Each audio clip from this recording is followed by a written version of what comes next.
fabric yo-yos. Is there anything cuter than these? Today we are going to look at a quilt made completely of fabric yo-yos, a vintage quilt from my collection.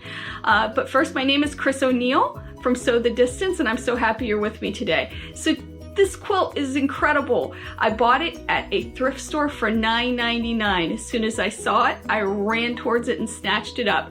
I mean, how can you go wrong with for 10 bucks, right?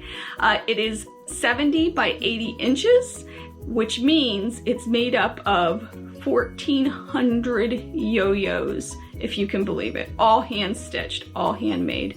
So let's get started taking a look at this incredible, incredible quilt.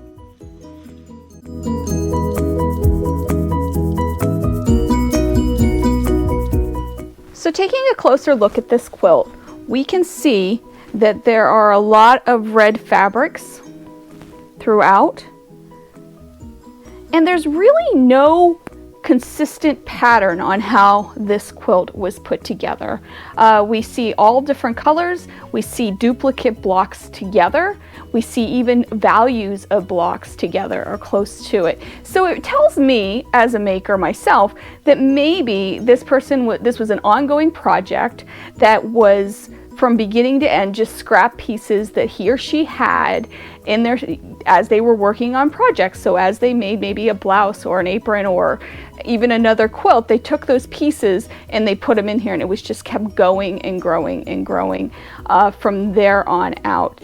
Some of the fabrics are very old. Some of the fabrics are newer, I would say, in maybe even into the 70s, like this heart fabric and a few of the others. So I don't think it's a super old quilt, but it is still an older quilt all the same.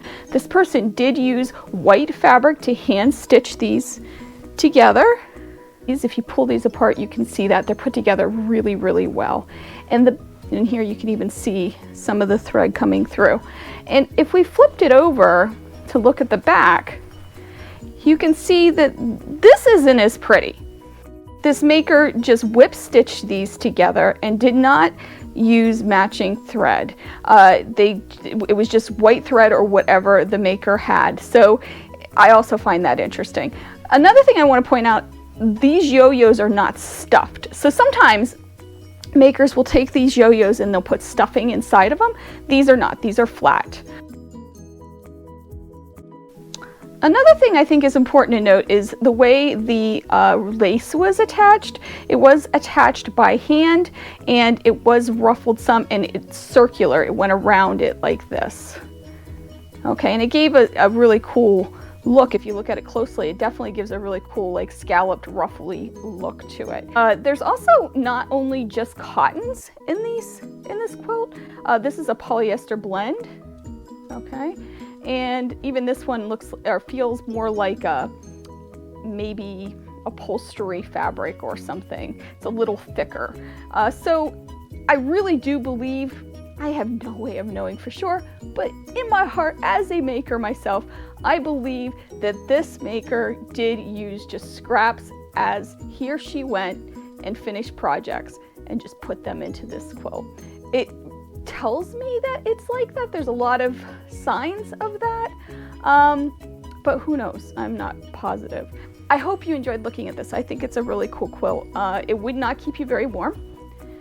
As I said before, there are holes all over it, but it would look really cool on a bed and displayed, or even just with another blanket underneath it. It's super heavy, so in that regard, it would keep you warm. But other than that, I don't think it's going to be the coziest quilt.